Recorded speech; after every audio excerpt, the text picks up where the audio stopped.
All right, so the Americans and the Israelis have constantly escalated attacks against civilian targets in Iran. So Trump ordered the destruction of Iran's largest bridge, okay? All right, right here, right? You guys see that? Okay, and this is considered a war crime because you're not supposed to target civilian infrastructure.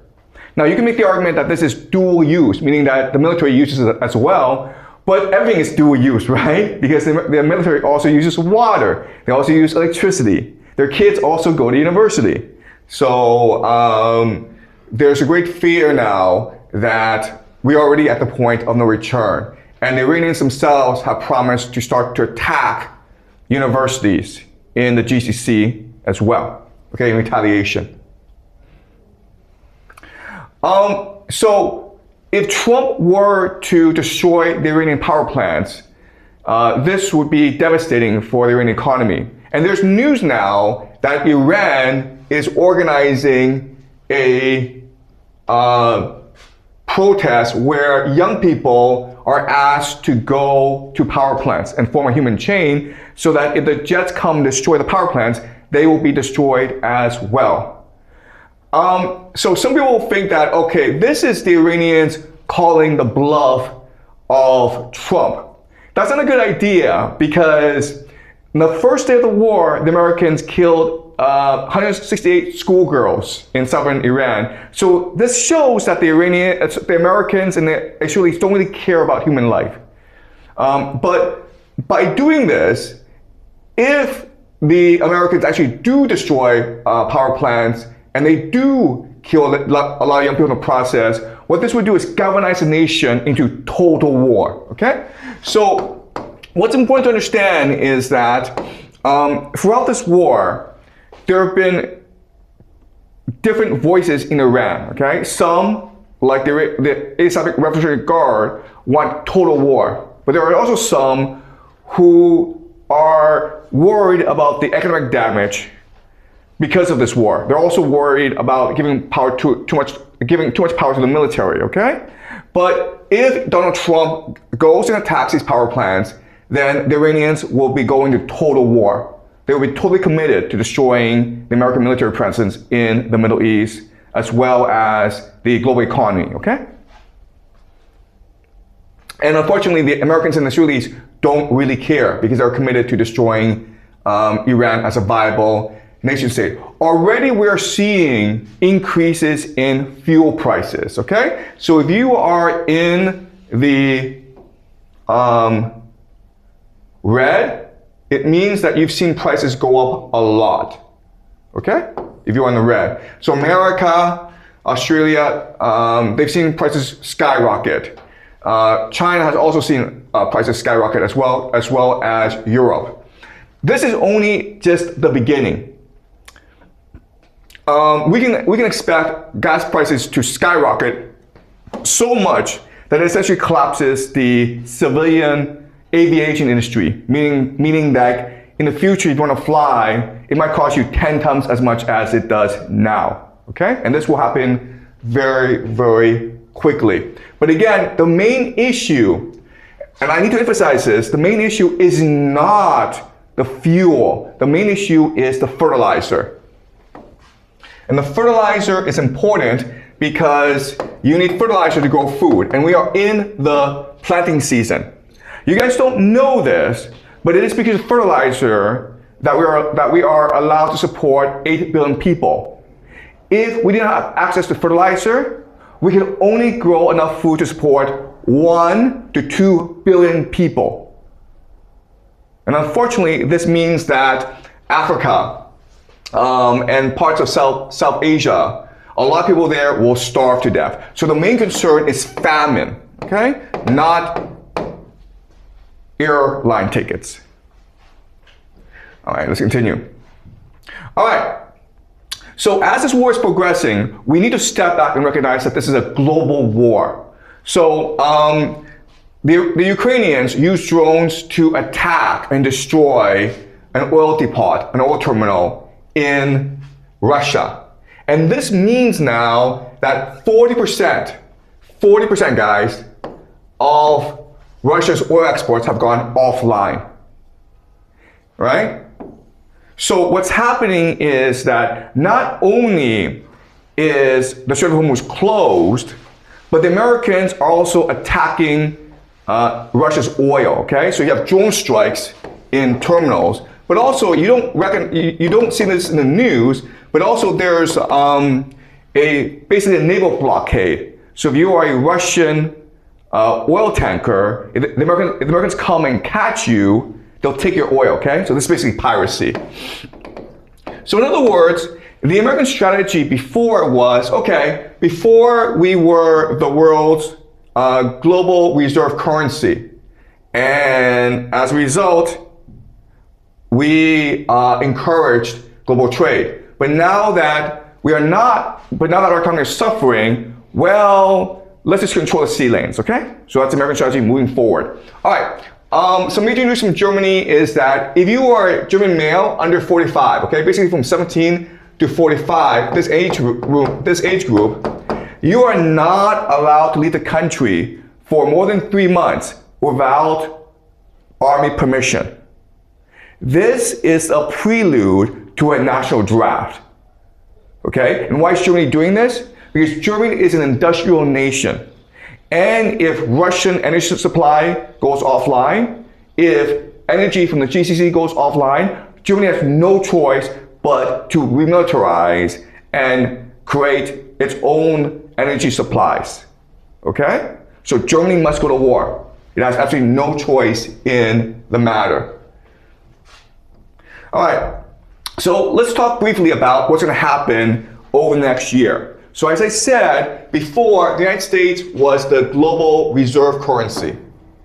And that meant basically that for every transaction that you made with US dollars, they could tax you, okay? Because they could inflate the price of the US dollar. But now that people are choosing to opt out of the US dollar, for example, in China, people are buying more gold, right? And people are using other currencies. America, in order to maintain its empire, has to change its strategy. Now, the main source of American power is its ability to control sea lanes, okay? Because it has military bases all around the world, okay? So in the red, these are all areas with US bases. And before, it used these US bases in order to maintain global trade.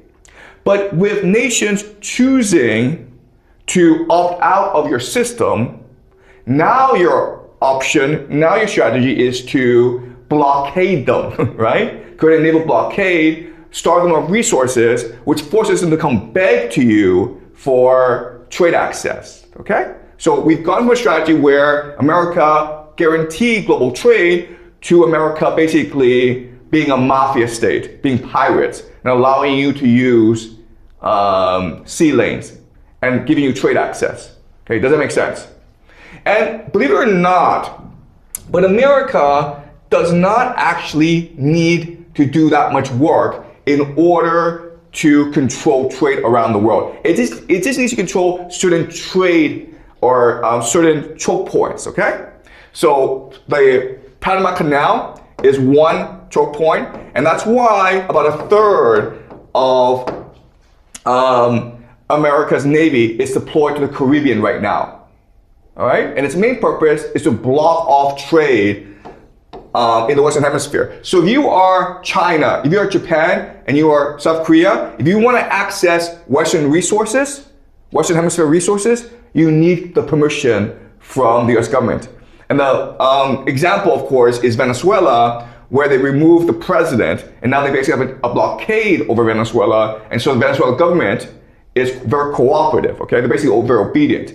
And so what we can expect next is for Trump to exert authority over Greenland. Why? Because this is the Arctic choke point, okay?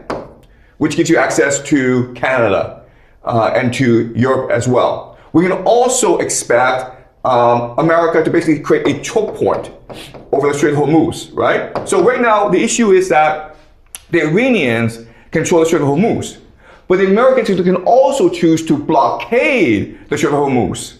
Okay, does that make sense? All right. The major choke point in the world, of course, is something called the Strait of Malacca. Why? Because this is where China gets most of its resources from Africa, from the Middle East, okay? Through this very small choke point. And again, unfortunately, there are lots of US military bases in this area. So as long as America is able to maintain these three major choke points, the Panama Canal, the Middle East, and the Strait of Malacca, oh, and also, sorry, Greenland as well, then America can control naval access, okay? Trade access, maritime navigation. It can control all these things. And so what's gonna happen is this. The big event this year, moving forward, is that Russia will militarize its shadow fleet. Okay? Basically, Russia has a shadow fleet of about 1,000 ships. It will provide mercenaries to these ships, and then it will start to engage America in the oceans. The point is not to defeat the American Navy. You can't do that, okay? The point is to create a war of attrition, where you know that the Americans will have problems rebuilding these ships. And these ships are pretty old as well. And the sailors on them are pretty tired. So you just force them into conflict, and then this naval capacity of the United States will degrade over time, okay? So this is something to look out for over the next year or 2 years. This conflict in the seas that will arise between Russia and the United States, okay? And then you ask yourself, okay, well, how about China? Because China is actually the main beneficiary of oceanic trade. And China is going to do China, which is to say that China is going to try to negotiate between Russia and America and try to triangulate the two and try to come to peace with all two, okay? And that often means paying both off, paying both the Russians and paying the Americans off. And that's what happened in May when Trump visits China, right? Okay, we'll talk more about that later on. Okay. So the big news this weekend, and this is something I want to focus on for the rest of the lecture, is the Americans said that one of their jets, called an F-15, this is about a $90 million plane, okay? It was shot down over Iran, okay? Basically in this area right here. And you ask yourself, okay, the Americans have air supremacy over Iran, so how is it possible for the Iranians to shoot down a plane? And the answer is this. The US Air Force is not designed to fight a long war. It's designed to fight at most a 2-week war. If you fight for too long, you have certain issues. One issue is maintenance, okay? Which is, these are very expensive planes. They require a lot of maintenance. But if they're flying too much, if they have too much work, they suffer from wear and tear, okay? Another issue is just fatigue, where these pilots are being asked to work too hard, they get tired, they get lazy. Now, the last thing is this, Iranian resilience. Okay, and all this means is that as you're bombing the Iranians have to figure out how to strike back at you. Their radar systems don't really work, so what they use is heat-seeking missiles, okay? So rather than try to figure out where you are, they just fly missiles up in the air and hope to lock onto your heat signature and knock you down, okay? All right, so over time, all this means is that as this war progresses, if you insist on fighting an air war, you're gonna lose more and more planes. As your pilots get tired, as maintenance issues arise, as the Iranians become much more creative in their response. Okay? So a pilot was shot down, and 2 pilots were able to eject safely out of their plane. Now, it is the policy of the American military to leave no man behind. And this is and the Americans are one of the few militaries actually do this, where if you're behind enemy lines, they will try to rescue you. And they spend years training you on how to evade enemy captors. They'll spend a lot of resources trying to save you. And the propaganda is that this is to show you how Americans really value human life. And it's something that Americans are very proud of. But another reason why the Americans do this is this optics, which is that the Americans believe that the military is invincible. And they spend a lot of money and resources in order to create this image, this aura of invincibility and invisibility. So if the Iranians are able to capture a pilot and have him appear on Iranian TV, this is a huge propaganda win for the Iranians. Meaning that if the Americans will try your best, the Americans will try their best to save you, but they can't save you and there's a risk that the enemy will capture you, they'd rather have you killed, okay? Because they can't afford to lose this propaganda war. For the Americans, everything is optics. And as I'll show you later on, this is going to be a huge issue in this war, okay, as this war progresses. Now, there are a lot of issues with the story that's being told to us, okay? So Americans said that they have successfully evacuated both pilots, they have saved both pilots. But the issue is this, the issue is that we know that the Americans created a makeshift landing strip, basically an airport, a small airport, 200 kilometers from where the airman actually was knocked down. So he had to hike a long way in order to get to the landing strip. Also, he was injured. I think he broke his ankle or something, okay? So that was very, very hard to do. Also, he's trying to evade enemy capture, okay? So this story doesn't really make sense. And why did the Americans decide to create a landing strip here rather than someplace closer? And why would you need 155 planes for this operation, right? Aren't you better off with just one or two to like avoid enemy fire? So this is a very strange story. But it gets weirder, okay?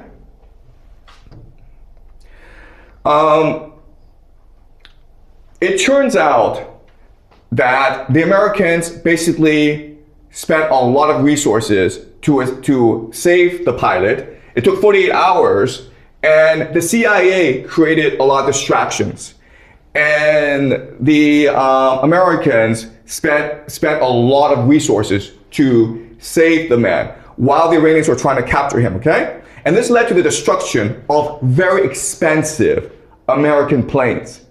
Okay, these are called C-130, so they're transport planes. And they were destroyed in the rescue operation. Now the American story is that these planes were caught in the sand, they couldn't lift off, so Delta Force, the commandos who are trying to save the pilot, they blew up the planes themselves, okay? And as you can see, the Americans in this operation, they lost a lot of expensive planes. The estimates are the Americans lost $300 million in planes. And even though the Americans say that there were no casualties in this rescue, we can expect that there were casualties in this rescue because a lot of planes were destroyed, okay? And again, these are very expensive planes. And throughout this war, the Americans have lost quite a few planes. The C-130 are extremely expensive, okay? All right. Okay. All right, so this has led people to question whether or not the narrative is true or not. Now, you can make the argument that this narrative is true. You can make the argument that the American military prides itself on no man left behind, so they will do whatever they can, move heaven and earth to save that person. And that's something that the Americans take pride in. But again, there are issues with this narrative. So this is a man named Arnon Bertrand, and on Twitter, he explains that this story doesn't really make sense, okay? So the first thing is, how did a fighter jet, American fighter jet, get knocked down in Iran when the Americans have said that they have air supremacy over the country? Another issue is that the weapons systems officer is a colonel. A colonel is a very high-ranking individual in the American military. So why would he participate in this operation? That's very strange. And even though he was injured, seriously wounded, according to Trump, he still managed to hike up a 7,000-foot mountain ridgeline and hide in a crevice in the Zagros Mountains for 48 hours despite his wounds. Also, we don't know who he is. He's never been identified. He was never interviewed by the press, which is unusual because if you rescue the man, you make him into a national TV star, right? So there are a lot of issues with this story, all right?